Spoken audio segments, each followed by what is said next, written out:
प्यारे बच्चों, आपका क्लास 10th का मैथ का पेपर हो चुका है और आज हम देखने वाले हैं कि परीक्षा 2025 गणित के प्रश्न पत्र में कैसे कैसे प्रश्न आए थे और इस बार जो भी प्रश्न आए थे, जो भी हम लोगों ने सिलेबस पढ़ा था, सेम उसी में से हम लोग का क्वेश्चंस आए हुए हैं। ठीक है, तो अब हम लोग देखेंगे कि ये मैथ का पेपर है 2025 और देखिए इसमें पूर्णांक दिया है 70 नंबर का। ये आपका 70 नंबर का प्रश्न पत्र है जिसमें समय दिया है 3 घंटे 15 मिनट के लिए। ठीक है, और इसमें लिखा हुआ है कुछ इंस्ट्रक्शन है, इसको समझ लीजिए कि सभी प्रश्न अनिवार्य हैं। प्रश्न पत्र में अ और ब 2 खंड दिए हुए हैं। खंड अ में 1 से लेकर के 20 तक के बहुविकल्पीय प्रश्न दिए गए हैं। ठीक है, जिनका उत्तर होंगे, जिसमें नीले और काले बॉल पॉइंट वाले पेन का प्रयोग करना था। ठीक है, तो अब हम देखेंगे कि टोटल 70 नंबर में से 20 नंबर का बहुविकल्पीय प्रश्न है और 50 नंबर जो हैं वर्णनात्मक प्रश्न है। ठीक है, खंड में कुल 5 प्रश्न हैं। अब ये सब चीज़ें आप लोग पढ़े होंगे। ठीक है, अब हम डायरेक्ट आगे चलते हैं और इनके क्वेश्चंस को हम लोग स्टार्ट करते हैं और देख रहे हैं कि इनको हम लोग कैसे सॉल्व करेंगे। ठीक है, तो देखिए खंड अ हम लोग प्रारंभ कर रहे हैं और इसको हम लोग कैसे सॉल्व करेंगे। तो खंड अ में सबसे हमारा पहला क्वेश्चन है, देखिए लिखा हुआ है कि खंड अ में cosec A minus cot A अगले ब्रैकेट में 1 प्लस कॉस ए का मान कितने के बराबर होगा। इसके 4 ऑप्शंस दिए गए हैं। पहला है कॉस ए के बराबर, दूसरा है कॉट ए के बराबर, तीसरा है कॉस ए के बराबर और चौथा है साइन ए के बराबर। ठीक है, तो इसको हम लोग सॉल्व कैसे करेंगे। ठीक है, तो हम लोग लिख रहे हैं आंसर नंबर फर्स्ट क्या होगा।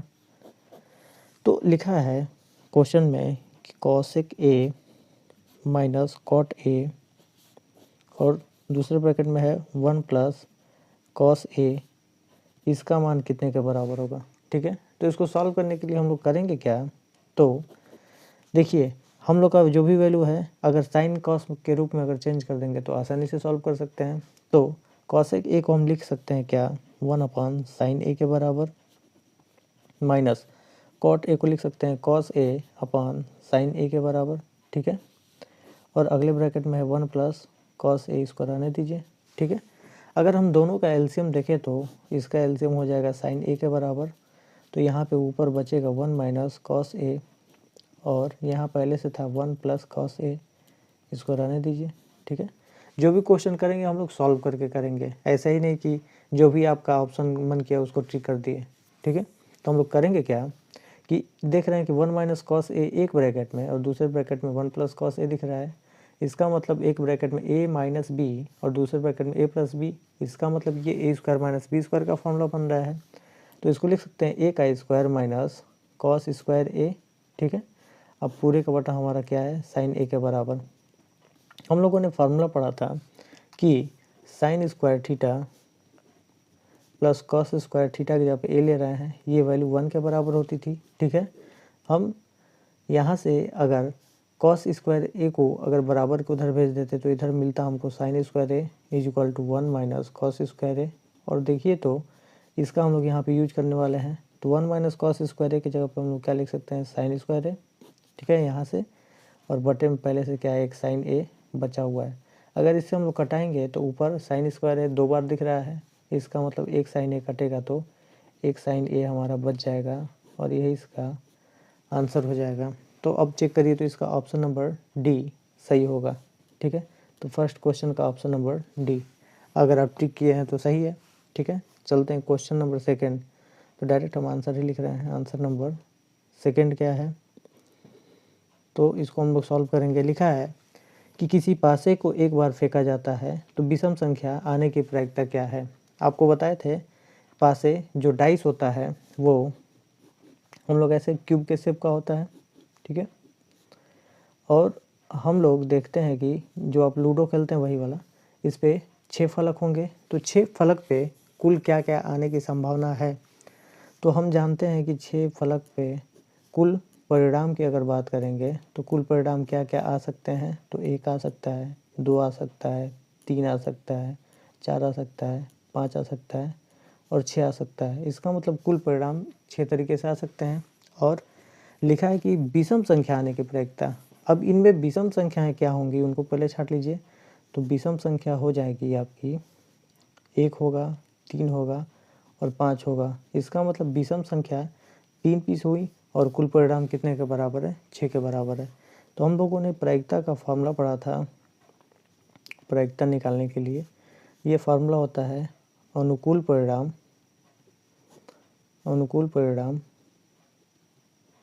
बटे में कुल परिणाम। ठीक है, इसी फॉर्मूले का हम लोग यहाँ पे यूज कर रहे हैं। तो लिखेंगे अनुकूल परिणाम किसके निकालने के लिए? तो प्रायिकता बतानी है हम लोग को। क्या आनी चाहिए? विषम संख्या आने की प्रायिकता हमको बतानी है, तो प्रोबेबिलिटी बतानी है। तो विषम संख्या आने का अनुकूल परिणाम क्या है? 1 2 3 3 विषम संख्याएं आ सकती हैं और कुल कितनी संख्याएं संभव हैं? 6। तो 3/6 इसको कटाएंगे तो 1/2। ठीक है, इसका ऑप्शन नंबर देखिए तो कौन सा सही है? तो इसका ऑप्शन नंबर बी सही होगा। इसका आंसर 1/2 के बराबर आएगा। तो इसका ऑप्शन नंबर बी पे अगर टिक किए हैं तो सही है। अब हम लोग चलेंगे क्वेश्चन नंबर 3 पे। ठीक है, तो क्वेश्चन नंबर हम लोग 3 देखते हैं। क्वेश्चन नंबर 3 है और देखिए इसमें किस तरीके से दिया है। लिखा है निम्नलिखित बारंबारता बंटन का माध्यक वर्ग होगा। हमको इसका माध्यक वर्ग बताना है। हम माध्यक बोलें या माध्यिका बोले कि एक ही होता है, आपको बताया गया था। ठीक है, माध्यक बोले या माध्यिका बोले एक ही चीज़ होती है। अब तब इसमें वर्ग अंतराल दिया है कितना? 0 से 5, 5 से 10, 10 से 15, 15 से 20 और 20 से 25 तक। और इनकी फ्रीक्वेंसीज दी गई हैं क्या क्या? बारंबारता है 3, 2, 5, 4, 1। ठीक है, ये फ्रीक्वेंसी दी गई है और ये क्या है? वर्ग अंतराल दिया है। वर्ग अंतराल दिया है, हमने लिख लिया ऐसे। ठीक है, अब हम लोग क्या करेंगे? अगला एक कॉलम बनाते हैं क्यूमुलेटिव फ्रीक्वेंसी संचयी बारंबारता की। और ये कैसे आता है? तो लिखेंगे 3 और इन दोनों को आपस में ऐड करिए। 3 2 5 आ जाएगा, फिर 5 5 10 हो जाएगा, 10 4 14 हो जाएगा, 14 1 15 हो जाएगा। इसका मतलब नंबर ऑफ टर्म्स हमारे 15 के बराबर आएगी। या फिर हम लोग कह सकते हैं कि इसकी फ्रीक्वेंसी कितने के बराबर आ जाएगी? 15 के बराबर आ जाएगी। ठीक है यहाँ तक। अब हम लोग देखेंगे कि माध्यक निकालने का फार्मूला हम लोग पढ़ते हैं। माध्यक निकालने का फार्मूला हम ये चीज़ हम लोग को डायरेक्ट वर्ग अंतराल बताना है, कौन सा वर्ग अंतराल होगा। लेकिन हम यहीं से आपको समझा दे रहे हैं कि माध्यक निकालने का फार्मूला L + n/2 - CF पूरे का बटा F गुणे H होता है, जहाँ पे L को हम लोग क्या बोलते हैं? लोअर लिमिट बोलते हैं। ठीक है, निम्न वर्ग सीमा बोलते हैं। n/2 15/2, 15/2 7.5 के बराबर आ जाएगा। और 7.5 देखिए तो किस वर्ग अंतराल के अंतर्गत आएगा? तो 3 में नहीं आएगा, 5 में नहीं आएगा, तो 10 के बीच में कहीं आ जाएगा। इसका मतलब इसको अगर घेरते हैं तो इन सबको घेर लीजिए और हम लोग कहेंगे कि यही क्या होगा? माध्यक वर्ग हो गया। तो इसलिए इसका माध्यक वर्ग कौन सा हो जाएगा? तो हम लोग कहेंगे 10 से लेकर के 15 के बीच जो होगा वही उसका क्या हो जाएगा? माध्यक वर्ग हो जाएगा। और इसमें हम देख रहे हैं कि इसका ऑप्शन नंबर सी सही हो जाएगा। ठीक है, ऑप्शन नंबर क्वेश्चन नंबर 4 की बात करते हैं। तो डायरेक्ट आंसर लिख रहे हैं। आंसर नंबर 4 कैसे लिखेंगे? लिखा है कि निम्नलिखित सारणी का बहुलक वर्ग क्या होता है? तो बहुलक वर्ग आपको बताए थे कि इसकी फ्रीक्वेंसी, इसकी बारंबारता जिसकी सबसे अधिक होगी उसके सामने वाला जो भी वर्ग अंतराल होगा उसी को हम लोग क्या बोलेंगे? बहुलक वर्ग बोलेंगे। तो हम देख रहे हैं कि 12 की फ्रीक्वेंसी सबसे ज़्यादा है और 12 के बगल में है क्या? तो 7 से लेकर 14 है। तो लिख लेंगे बहुलक वर्ग क्या हो जाएगा? 7 से लेकर के 14। इसका मतलब इसका 7 से लेकर 14 ऑप्शन नंबर कौन सा है? ऑप्शन नंबर डी सही हो जाएगा। तो अगर आपने चौथे क्वेश्चन का ऑप्शन नंबर डी लगाया है तो सही आंसर है। ठीक है, अब इसी तरीके से हम लोग देखेंगे इसका 5वां क्वेश्चन। 5वां क्वेश्चन कह रहा है कि एक बच्चे के पास ऐसा पासा है जिसके फलकों पर निम्नलिखित अक्षर अंकित हैं। ठीक है, क्या क्या है? ए है, बी सी डी ई और लास्ट वाला भी ए के बराबर है। ठीक है, कह रहा है कि यदि पासे को एक बार फेंका जाता है तो ए आने की प्रायिकता क्या होगी? अभी सेम इसके पहले हमने प्रायिकता का फॉर्मूला पढ़ा है ठीक है। उसी से हम लोग क्या करेंगे, आंसर नंबर 5 को भी हम लोग आसानी से ज्ञात कर सकते हैं। तो एक पासे को फेंकेंगे तो कुल अनुकूल परिणाम कितने हैं, तो लिखेंगे अनुकूल परिणाम हमारे कुल 6 होंगे। एक पासे पे 6 अनुकूल परिणाम होंगे, ठीक है।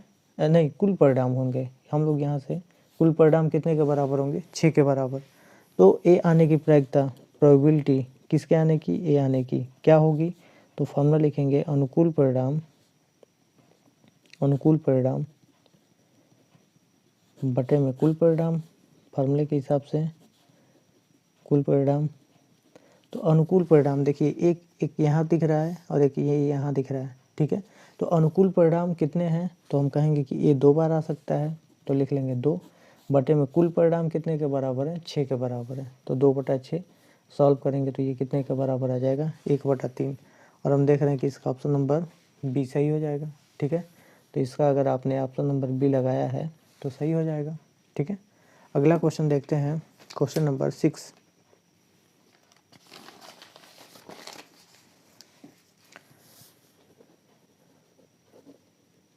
क्या कह रहा है, लिख रहा है कि यदि कॉट थीटा बराबर 8/15 है, तो कॉट थीटा बराबर लिखा है 8/15 के बराबर। और हम जानते हैं कि कॉट थीटा का फॉर्मूला हम लोग लिखते थे आधार बटे लंब। इसका मतलब लंब है 15 के बराबर और आधार है 8 के बराबर। तो लंब है 15 के बराबर, आधार है 8 के बराबर, तो हमको कर्ण की ज़रूरत पड़ेगी, क्योंकि हमसे पूछ रहा है साइन थीटा का मान कितने के बराबर होगा। क्योंकि साइन थीटा बराबर फार्मूला हम लोग लिखते हैं लंब बटे में कर्ण के बराबर। तो डायरेक्ट हम लंब लिखेंगे कितने के बराबर, 15। और कर्ण निकालने के लिए हम लोग इसका स्क्वायर करेंगे, फिर इसका स्क्वायर करेंगे और दोनों को जोड़ेंगे। तो और या फिर हम लोग एक ट्रिपलेट पढ़े थे 8, 15, 17। तो डायरेक्ट हम कर्ण निकालेंगे तो 17 के बराबर आ जाएगा। तो यहाँ पर हम लोग इसमें 15/17 लिख देंगे। अब 15/17 देखिए कौन सा सही है, तो इसका ऑप्शन नंबर सी सही हो जाएगा, ठीक है। तो अगर आपने क्वेश्चन नंबर 6 का ऑप्शन नंबर सी लगाया है तो सही हो जाएगा। इसी तरीके से अगर हम लोग 7वें के आंसर की बात करें तो 7वां क्वेश्चन कर रहा है कि कॉसेक 60 अंश का मान कितने के बराबर होगा। कॉसेक 60 अंश का मान कितने के बराबर होगा, ठीक है। अब इसमें 4 ऑप्शन दिए गए हैं। हम जानते हैं कि कॉसेक साइन 60 का उल्टा होता है। हम जानते हैं साइन 60 अंश का मान सबको आसानी से एकदम याद हो जाता है, जैसे 0, 30, 45, 60, 90। उसी तरीके से साइन 60 अंश का मान कड़ी 3/2 के बराबर होता है। लेकिन ये कॉसेक 60 अंश है, ये इसका उल्टा होगा, तो 2 ऊपर चला जाएगा, कड़ी 3 नीचे आ जाएगा। तो देखिए, तो इसके ऑप्शन नंबर ए में 2 ऊपर है और कड़ी 3 नीचे है। तो हम लोग डायरेक्ट लिख लेंगे कि कॉसेक 60 अंश का मान हो जाएगा 2/3 के बराबर। और ये इसका ऑप्शन नंबर ए सही हो जाएगा। क्वेश्चन नंबर 7 का ऑप्शन नंबर ए सही हो जाएगा, ठीक है। इसी तरीके से हम लोग चलते हैं क्वेश्चन नंबर 8 पे। तो डायरेक्ट इसका आंसर ही लिखते हैं। 8वें का आंसर कितने के बराबर आएगा लिखा है कि cosec square theta upon sec square theta का मान कितने के बराबर होगा, ठीक है। तो हम लोग इसको लिखेंगे, 1 मिनट, चलिए हम लोग लिखेंगे cosec square theta upon sec square theta का मान कितने के बराबर होगा, ठीक है। ये हमको निकालना है।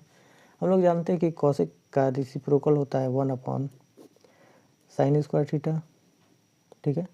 उसी तरीके से सेक स्क्वायर थीटा का रेसिप्रोकल 1 हम लोग लिख सकते हैं कॉस स्क्वायर थीटा। अब कॉस स्क्वायर थीटा ऊपर यहाँ चला जाएगा, तो लिख लेंगे कॉस स्क्वायर थीटा अपॉन, पहले से क्या है, साइन स्क्वायर थीटा। तो हम जानते हैं cos square theta upon sine square theta किसके बराबर होता है, तो ये कॉट स्क्वायर थीटा के बराबर हो जाएगा, ठीक है। और ये इसका आंसर हो जाएगा। अब इसमें देखिए, तो इसके में cot square theta option number D सही है। तो अगर इसमें आपने ऑप्शन नंबर डी लगाया है तो सही हो जाएगा, ठीक है। अब हम चलते हैं क्वेश्चन नंबर 9 पे, ठीक है। और क्वेश्चन नंबर इसका 9 कह रहा है कि HCF है 35 और 49 का, ठीक है, 7 के बराबर। तो एलसीएम बताना है 35 और 49 का कितने के बराबर होगा, ठीक है। तो लिखेंगे इसका आंसर नंबर 9 ले रहे हैं, ठीक है। आंसर नंबर 9 क्या कह रहा है, हमको क्या दिया हुआ है, HCF। तो HCF दिया हुआ है किसका, तो 35 और 49 का HCF दिया हुआ है हमको 7 के बराबर। और LCM बताना है हमको 35 और 49 का कितने के बराबर होगा। तो 35 और 49 का मतलब ये है कि ये पहली संख्या हो गई, ये दूसरी संख्या हो गई। और हम लोग फार्मूला पढ़े थे कि पहली संख्या गुणे दूसरी संख्या बराबर LCM गुणे HCF। इसको आप याद रखिएगा, ये फार्मूला होता है, ठीक है। ये फार्मूला कई जगह काम आता है, ठीक है। इसी का हम लोग यहाँ पे यूज करेंगे। पहली संख्या है 35 गुणे दूसरी संख्या है 49। LCM हमको निकालना है, हमको नहीं पता है। और HCF दिया कितने के बराबर, 7 के बराबर, ठीक है। तो 7 को यहाँ पे ला के डिवाइड कर दीजिए। तो 35 गुणे 49 बटे में 7 बराबर लिख लेंगे LCM ऑफ नंबर कौन कौन से हैं, 35 और 49 के हमको बताने थे। तो 7 से इसको कटा दीजिए 5 बार में, और 5 से 49 में गुणा कर लीजिए। तो 9 5 45 के 5 और 5 चौके के 20 और 4 24, ठीक है।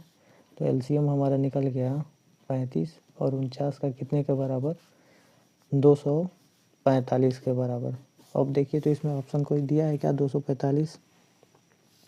245, इसका ऑप्शन नंबर सी सही हो जाएगा, ठीक है। तो हम लोग लिख लेंगे कि इसका ऑप्शन नंबर आपने सी लगाया है तो सही हो जाएगा। इसी तरीके से क्वेश्चन नंबर 10 की बात करें तो डायरेक्ट लिख दे रहे हैं आंसर नंबर 10। क्या दिया है, दो संख्याओं 306 और 657 का HCF हमको बताना है। तो हमको बताना है दो संख्याएं 306 और 657 का हमको क्या निकालना है, HCF निकालना है, हाईएस्ट कॉमन फैक्टर निकालना है। तो हमने देखा है कि हाईएस्ट कॉमन फैक्टर अगर निकालना है तो इन दोनों का गुणा करिए, या फिर हम लोग इसको दो तरीके से लगा सकते हैं, इनका फैक्टर निकाल करके भी कर सकते हैं और यूक्लिड ज्यामिति से भी कर सकते हैं। तो देखिए हम लोग पहला कोशिश करेंगे यूक्लिड ज्यामिति से लगाने का, ठीक है। तो यूक्लिड ज्यामिति से अगर लगाएंगे तो कहेंगे कि 657 जो है 306 से क्या है, बड़ा है। इसका मतलब 657 को अगर हम लिखना चाहें तो लिख लेंगे 306, और 306 का अगर डबल कर देते हैं तो ये लगभग हो जाएगा हमारा हो जाएगा 612। और कितने की कमी है तो 612, इसमें से घटा देंगे तो ये हो जाएगा हमारा 45। इसका मतलब 306 और 45 में चेक करिए तो हम कहेंगे 306 बड़ा है किससे, 45 से, ठीक है। ये हम लोग यूक्लिड ज्यामिति से लगा रहे हैं।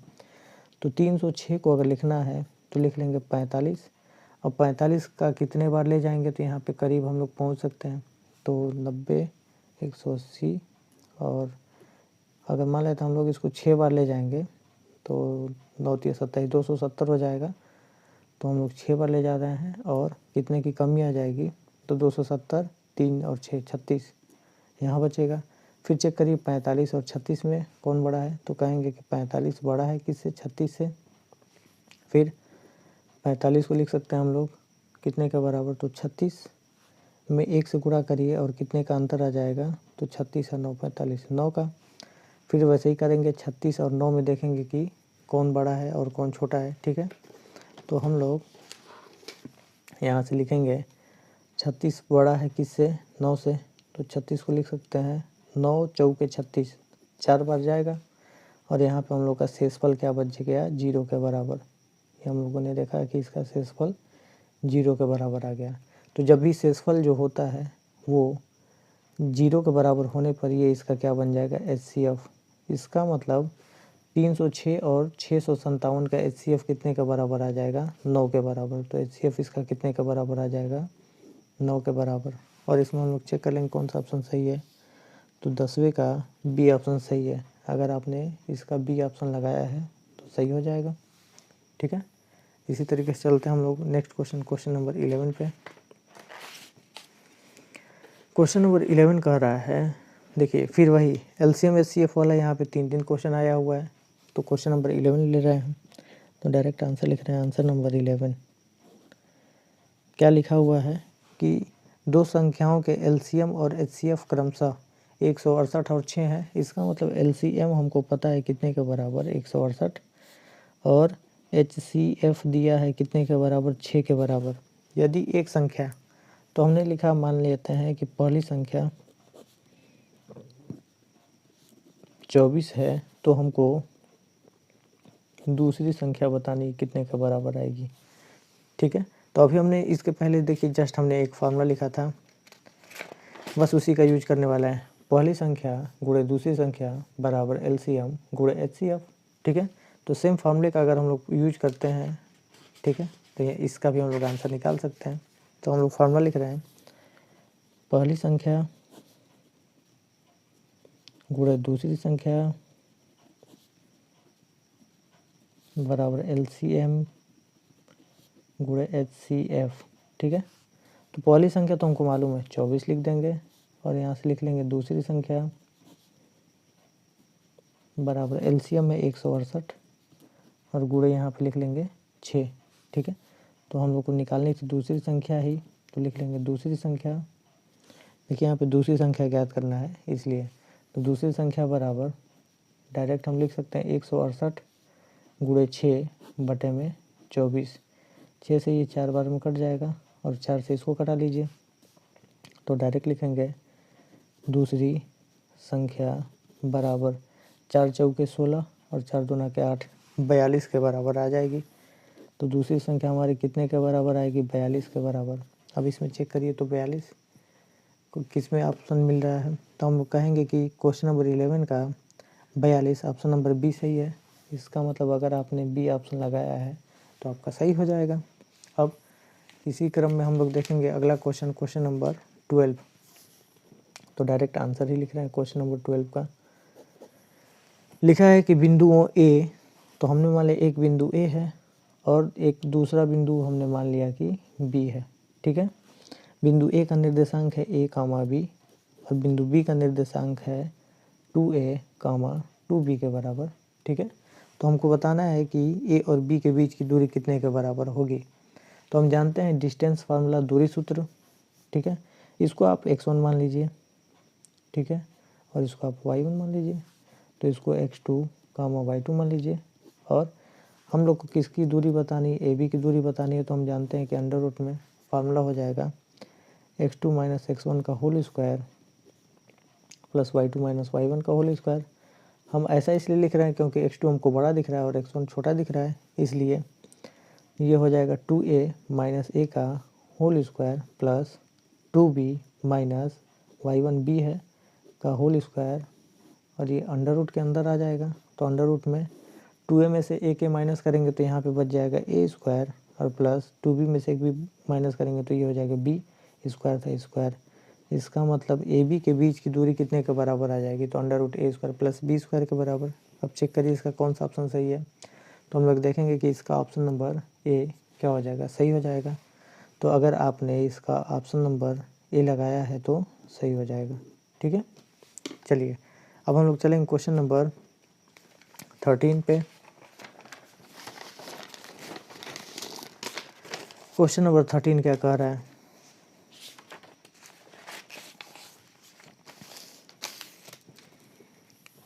तो लिखेंगे आंसर नंबर 13।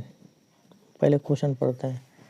यदि 5 सेंटीमीटर त्रिज्या वाले एक वृत्त के बिंदु P पर स्पर्श रेखा PQ केंद्र O से जाने वाली एक रेखा से बिंदु Q इस प्रकार मिलती है कि PQ बराबर 12 सेंटीमीटर। PQ स्पर्श रेखा की लंबाई 12 सेंटीमीटर दिया है, तो हमको OQ की लंबाई बतानी है। तो क्वेश्चन के हिसाब से हम लोग सबसे पहले एक वृत्त बना ले रहे हैं, जिसका रेडियस कितना लेके चलेंगे हम लोग, क्वेश्चन के हिसाब से 5 सेंटीमीटर। तो हमने एक वृत्त बना लिया जिसका केंद्र O है। ठीक है, अभी इसके हमने एक स्पर्श रेखा खींचा। ठीक है, हमने मान लिया कि यहाँ पे बिंदु Q है और ये बिंदु P हो गया। तो PQ के बीच की दूरी हमको दिया है कितने के बराबर, PQ के बीच की दूरी 12 सेंटीमीटर, ये 12 सेंटीमीटर है। अब केंद्र से इसको मिला दीजिए और P से इसको मिला दीजिए। तो हम जानते हैं कि वृत्त की स्पर्श रेखा पर, वृत्त मतलब केंद्र से वृत्त की स्पर्श रेखा पर अगर कोण बनाएंगे तो ये 90 अंश का हमेशा बनता है। तो और 90 अंश के कोण के सामने की साइड को हम लोग क्या नाम देते हैं, कर्ण नाम देते हैं। और इसकी त्रिज्या है कितने के बराबर, 5 सेंटीमीटर के बराबर। तो अब तो क्वेश्चन एकदम आसान हो गया। हमको किसकी बताने है लंबाई ओ क्यू की। ओ क्यू ही इसका कर्ण है और कर्ण का निकालने का फार्मूला हम लोग लिखेंगे। अब किसी को भी लंब और आधार मान सकते हैं तो लिखेंगे 12 का स्क्वायर प्लस 5 का स्क्वायर कर लेंगे, या फिर अगर आपको ट्रिपलेट याद है तो 5, 12, 13 होता है, तो डायरेक्ट आप इसकी लंबाई 13 सेंटीमीटर लिख सकते हैं। नहीं तो यहाँ से इसको सॉल्व कर लीजिए। कर्ण बराबर 12 का स्क्वायर 144 प्लस 5 का स्क्वायर 25, इसको जोड़ेंगे तो 169 और वर्गमूल निकालेंगे तो 13 के बराबर। इसका मतलब ओ क्यू की लंबाई कितने के बराबर आ जाएगी, 13 सेंटीमीटर के बराबर आ जाएगी। और अगर आपने इसका ऑप्शन नंबर बी लगाया है तो आपका ये सही हो जाएगा। ठीक है। क्वेश्चन नंबर 14, तो डायरेक्ट इसका आंसर लिखते हैं। 14 क्या होगा, लिखा है कि त्रिभुज ए बी सी और त्रिभुज डी ई एफ में कोण बी बराबर है कोण ई के। हमने दो त्रिभुज बना लिया, ऐसे ही नॉर्मल कोई भी हमने दो त्रिभुज बना लिया जिसमें इसका नाम ए बी और सी दे दिया, और यहाँ पे कोण बी और एक अलग त्रिभुज हम लोग बना रहे हैं। हम लोग को समरूप दिखाना है, ज़रूरी नहीं कि आप बड़ा छोटा भी बना सकते हैं। और यहाँ पे इसका नाम दे दिया डी और इसका नाम दे दिया ई और इसका नाम दे दिया एफ। क्वेश्चन में पहले से लिया है कि कोण बी बराबर है कोण ई के, तो कोण बी कोण ई के क्या है, बराबर है। ठीक है। तो कह रहा है कि जब ये त्रिभुज समरूप होंगे तो इसमें कौन सा ऑप्शन सही हो जाएगा। तो जब ये समरूप होंगे तो इस कोण को छोड़ने के बाद हम लोग साइड की बात करेंगे, क्योंकि इसमें सभी साइडों की बात हो रही है। तो अगर हम देखेंगे कि साइड्स की अगर बात करेंगे तो इस एंगल को छोड़ने के बाद दो साइड यहाँ पे बन रही है ए बी, तो इसके लिए मिल जाएगा हमारा डी ई का रेशियो अगर बराबर हो जाता है ए सी नहीं लेंगे या फिर आप ले भी सकते हैं। चलिए, अगर हम लोग यहाँ पे ए बी ले चुके हैं तो डायरेक्ट आप लिख लीजिए बी सी और बटे में ई एफ। ठीक है। तो ए बी बटे में डी ई बराबर बी सी बटे में ई एफ जिस ऑप्शन में होगा तो उससे हम कह सकते हैं कि दोनों त्रिभुज ए बी सी समरूप हो जाएगा त्रिभुज डी ई एफ के। अब ये खोजिए कहाँ मिल रहा है, तो ए बी बटे में डी ई और बी सी बटे में ई एफ, इसका ऑप्शन नंबर बी पे अगर आप टिक लगाए हैं तो आपका ये क्वेश्चन सही हो जाएगा। ठीक है। क्वेश्चन नंबर 14 हो गया। अब हम लोग देखेंगे क्वेश्चन नंबर 15, यही करते हैं आंसर नंबर 15, ये कैसे निकलेगा। तो क्वेश्चन है कि 7 सेंटीमीटर त्रिज्या वाले एक वृत्त के एक त्रिज्य खंड का कोण 90 अंश है, तो त्रिज्य खंड का क्षेत्रफल हमको बताना है कितने के बराबर होगा। ठीक है। तो ये भी हम लोग आसानी से निकाल सकते हैं। तो इसके लिए हम लोग क्या करेंगे, तो सबसे पहले एक आप वृत्त बना लीजिए। ठीक है। ये इसका सेंटर हो गया, इसकी रेडियस दिया है 7 सेंटीमीटर के बराबर, हमने मान लीजिए 7 सेंटीमीटर हो गया। और ये त्रिज्य खंड 90 अंश का कोण बना रहा है, तो यहाँ से आप 90 अंश का कोण बना लीजिए। ये 90 डिग्री का एंगल बन रहा है। तो त्रिज्या देखिए, एक त्रिज्या ये हो गई, एक त्रिज्या ये हो गई, दोनों त्रिज्याओं के द्वारा जो खंड बन रहा है वो कौन होगा, तो हम इसको शेडेड कर दे रहे हैं, छायांकित कर दे रहे हैं। इसी का हम लोग को एरिया बताना है कितने के बराबर होगा। तो हम लोग फार्मूला पढ़े थे, त्रिज्य खंड का क्षेत्रफल बराबर फार्मूला होता है पाई आर स्क्वायर गुणे थीटा बटे 360। ठीक है।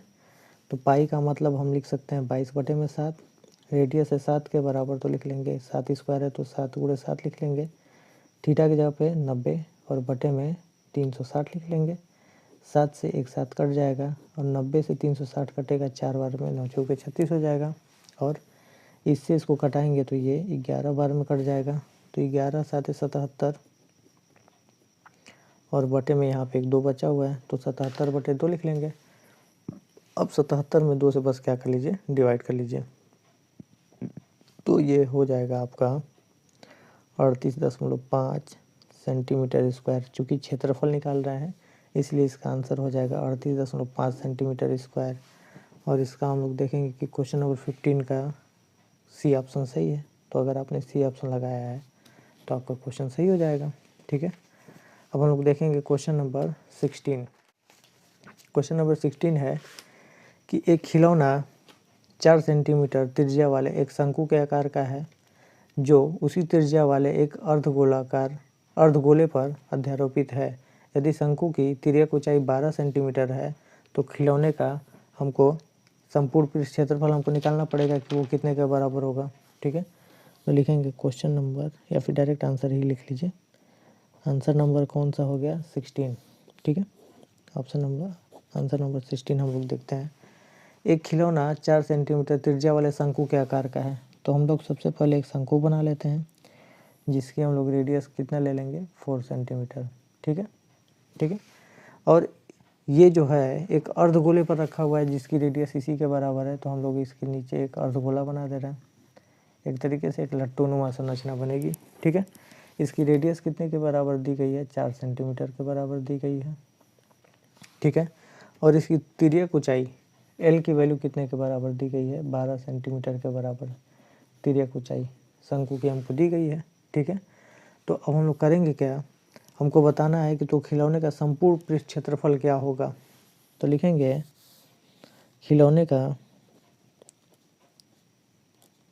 का संपूर्ण पृष्ठ क्षेत्रफल बराबर फॉर्मूला हो जाएगा। किस किस चीज़ का पृष्ठ क्षेत्रफल जोड़ना पड़ेगा?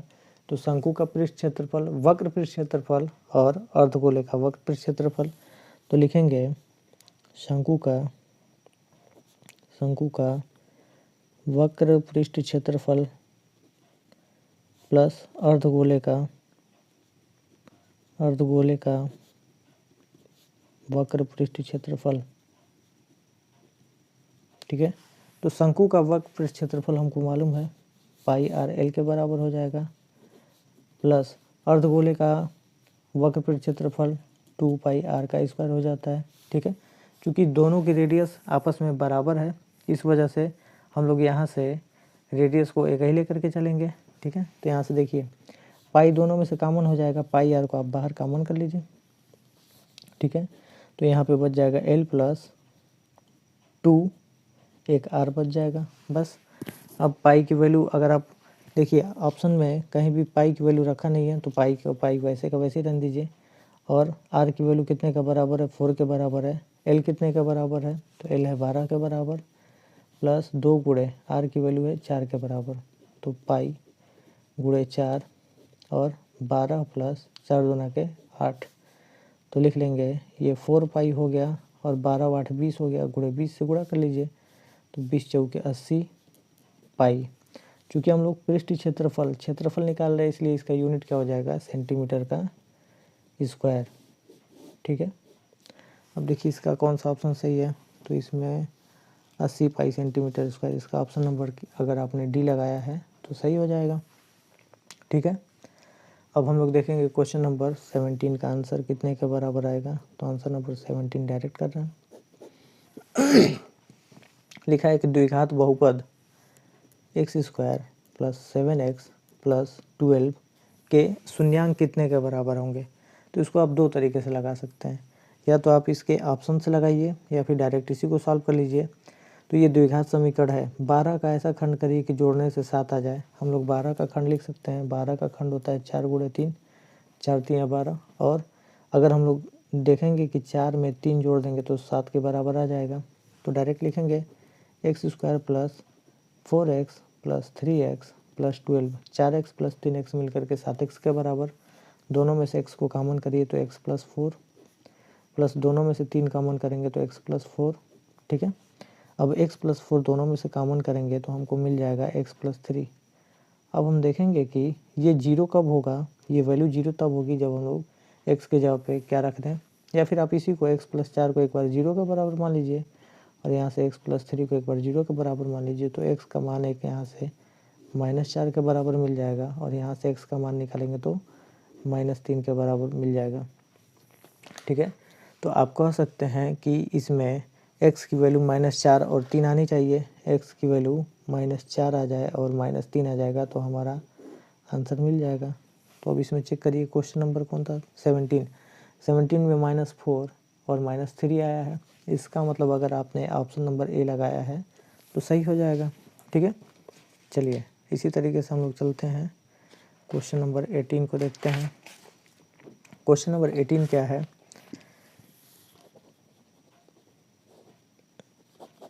लिखा है कि रैखिक समीकरण युग्म x plus y equal to 14 है, इसको फर्स्ट इक्वेशन मान लीजिए, और लिखा है कि x minus Y equal to 2, तो आसानी से x minus Y equal to 2 equation number second मान लीजिए। और हमको एक इसका हल बताना है, मैंने x का मान बताना है और y का मान बताना है, ठीक है। तो वही हम लोग करेंगे। अगर हम लोग दोनों को आपस में जोड़ देते हैं तो ये हो जाएगा 2x और y से y कट जाएगा और बराबर 14 और 2 मिलकर के 16 हो जाएगा। यहाँ से x का मान निकालेंगे तो 16/2 मतलब x का मान 8 आ जाएगा। अब किसी भी समीकरण में ले आ करके रख दीजिए, तो x प्लस वाई बराबर 14 था, x का मान 8 रखिए, 8 प्लस वाई बराबर 14, तो y बराबर 14 माइनस 8, तो y का मान हम लोग का कितने के बराबर आएगा, 8 6 14 6 के बराबर। इसका मतलब x का मान 8 है और y का मान 6 होगा। अब इसमें चेक कर लीजिए कौन सा ऑप्शन सही है, तो x का मान 8 और y का मान 6, ये ऑप्शन नंबर इसका बी हो जाएगा। तो अगर आपने ऑप्शन नंबर बी लगाया है तो आपका सही हो जाएगा, ठीक है।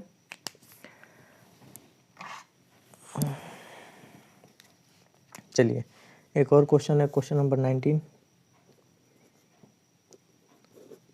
ठीक है। इसका हम लोग डायरेक्ट सॉल्यूशन करेंगे। क्या लिखा है, यदि द्विघात समीकरण के एक्स स्क्वायर प्लस 2√6 प्लस 3 के मूल समान है तो के का मान क्या होगा, कितने के बराबर होगा, ठीक है। तो इसके ऑप्शन आप लोग देख लीजिएगा कैसे निकालेंगे, ठीक है। लिखा है कि के x square plus 2√6 x plus 3 बराबर 0 के मूल समान है। तो हम जानते हैं कि जब मूल समान होते हैं तो इसके विविध कर बी स्क्वायर माइनस 4ac की वैल्यू कितने के बराबर ले लेते हैं, 0 के बराबर। तो लिखेंगे चूँकि मूल समान है इसलिए बी स्क्वायर माइनस 4ac की वैल्यू कितने के बराबर ले लेंगे, 0 के बराबर ले लेंगे, ठीक है। अब हम लोग इसको कंपैरिजन करेंगे तो b की वैल्यू कितने का बराबर, 2√6, तो लिख लेंगे 2√6 का होल स्क्वायर माइनस 4, a की वैल्यू कितने के बराबर है, k के बराबर है, और c की वैल्यू कितने के बराबर है, 3 के बराबर है, बराबर के इधर 0।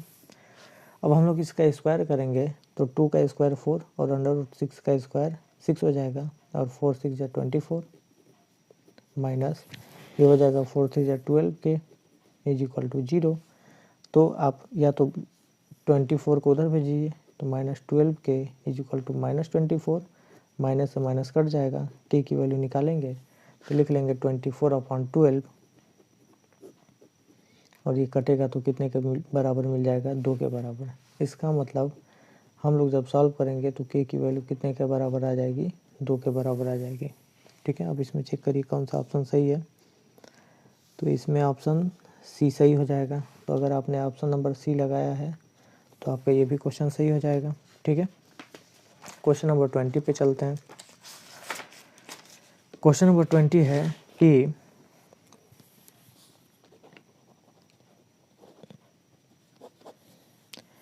एपी दिया है, एपी मतलब अर्थमेटिक प्रोग्रेशन, आप जानते हैं एपी को क्या बोलते हैं, अर्थमेटिक प्रोग्रेशन। क्या क्या दिया है, -6 -4 -2 डॉट डॉट डॉट का 7वां पद हमको बताना है कितने के बराबर होगा, 7वां पद कितने के बराबर होगा, जबकि ये क्या है, एपी में दिया है, अर्थमेटिक प्रोग्रेशन है, मतलब समांतर श्रेणी में है। तो समांतर श्रेणी के 7वें पद निकालने के लिए हमको इसमें क्या क्या मालूम है, प्रथम पद मालूम -6 के बराबर, ठीक है। पद n बराबर 7 हो जाएंगे और an बताना है, मतलब 7वां पद कितने के बराबर होगा। हमको यहाँ पे ज़रूरत पड़ेगी किसकी, डी की, सर्व अंतर की ज़रूरत पड़ेगी। तो हम लोग जानते हैं कि T2 माइनस T1 लिखना पड़ता है। T2 है -4 माइनस T1 है कितने के बराबर, -6 के बराबर। तो लिख लेंगे -4 और माइनस माइनस +6। इसको जब हम लोग सॉल्व करेंगे तो +2 आ जाएगा। डी की वैल्यू हमने निकाल लिया 2 के बराबर, तो डायरेक्ट आप फार्मूला लिखेंगे, an बराबर formula a plus n-1 into D होता है, ठीक है। तो a 7 बराबर a के जगह पे लिखना है -6, यहाँ पे दिया हुआ है, प्लस n-1 7 - 1 इंटू डी की वैल्यू 2 के बराबर, तो -6 प्लस 7 - 1 6 हो जाएगा इंटू 2, तो -6 और 6 2 जा 12 हो जाएगा। इसको सॉल्व करेंगे तो 6 के बराबर। इसका मतलब इस समांतर श्रेणी का 7वां पद कितने के बराबर आ जाएगा, 6 के बराबर आ जाएगा। और देखिए क्वेश्चन नंबर 20 का ऑप्शन नंबर डी सही हो जाएगा। तो अगर आपने डी लगाया है ऑप्शन तो ये आपका सही हो जाएगा। ठीक है, तो अब हम लोग चलेंगे इसके अगले खंड पे। ठीक है, अगला खंड क्या है, तो अगला खंड है सेक्शन बी। सेक्शन बी है कि सिद्ध कीजिए कि 6 माइनस कड़ी में 2 एक अपरिमेय संख्या है। और इसको हम लोग जानते हैं, हम लोग पढ़े भी हैं कि अपरिमेय संख्या को हम लोग कैसे प्रूव करते हैं। ठीक है, तो अब हम लोग क्या करेंगे कि खंड बी को अब सॉल्व कर देंगे। तो हम लोग अगले पेज पे चलते हैं। सबसे अच्छा खंड ब है, चलिए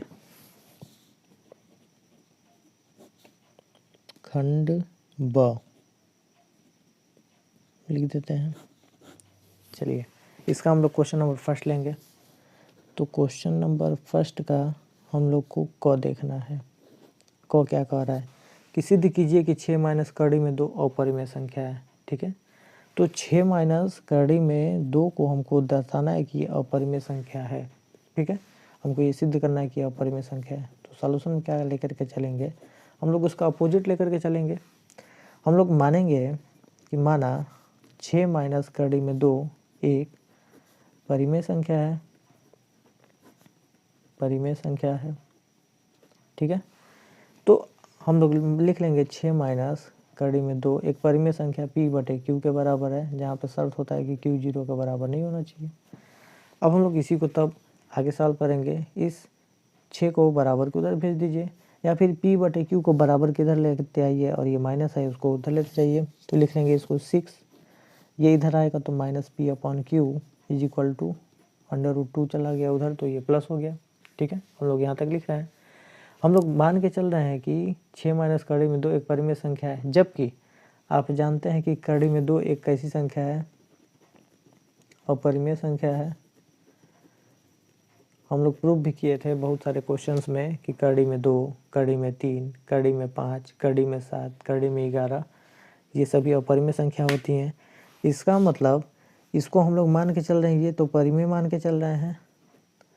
ठीक है, तो क्या कभी अपरिमेय संख्या परिमेय संख्या का बराबर हो सकती है? ये कभी नहीं हो सकता है। इसका मतलब जो भी हमने माना है वो क्या है, वो गलत है।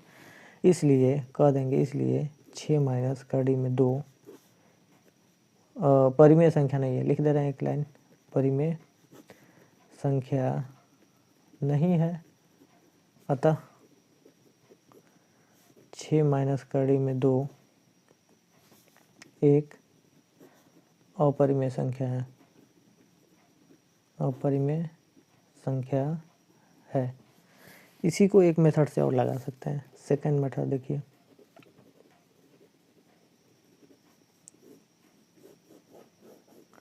सेकंड मेथड क्या कहेगा, हम लोग पढ़ के आए थे कि 6 तो परिमेय संख्या है, जबकि कड़ी में 2 परिमेय संख्या है। हम लोग फार्मूला पढ़े थे, परिमेय संख्या में से अगर अपरिमेय संख्या घटाएं, अपरिमेय संख्या अगर हम लोग क्या करते हैं, घटाते हैं, परिमेय संख्या में अपरिमेय संख्या जोड़ने पर अपरिमेय संख्या मिलती है, परिमेय संख्या में अपरिमेय संख्या घटाने पर भी अपरिमेय संख्या मिलती है। इसका मतलब यहाँ पे हमको क्या मिलेगा, अपरिमेय संख्या ही मिलेगा। ठीक है, तो आपको ये बताया गया था कि अपरिमेय संख्या में से अपरिमेय संख्या घटाएंगे तो हमको सदैव अपरिमेय संख्या ही मिलेगी। इसलिए हम कह सकते हैं कि 6 माइनस कड़ी में 2 एक अपरिमेय संख्या है। अब इसके पीछे का एक और कारण समझिए। ठीक है, जब हम लोग देख ही रहे हैं तो और थोड़ा डिटेल में पढ़ लेते हैं। इसका जब हम लोग दशमलव प्रसार देखेंगे तो ये दशमलव प्रसार इसका अशांत होगा और अनावसानी होगा। ठीक है, अशांत और अनावसानी होता है। इसका मतलब ये तब ये किसकी परिभाषा है, तो ये अपरिमेय संख्या की, अपरिमेय संख्या की परिभाषा है। ठीक है, तो हम देखेंगे कि जब 6 में से कोई अशांत अनावसानी अगर संख्या घटाते हैं तो वो भी सदैव अशांत अनावसानी बनेगी। इसका मतलब ये पूरी संख्या ही क्या बन जाएगी, अपरिमेय संख्या बन जाएगी। ठीक है, तो इसको हम लोग कई तरीके से कर सकते थे, तो आप लोग चेक कर लीजिएगा, जो आपको आसान लगेगा उससे कर लीजिएगा। अब हम लोग इसका दूसरा क्वेश्चन देखते हैं।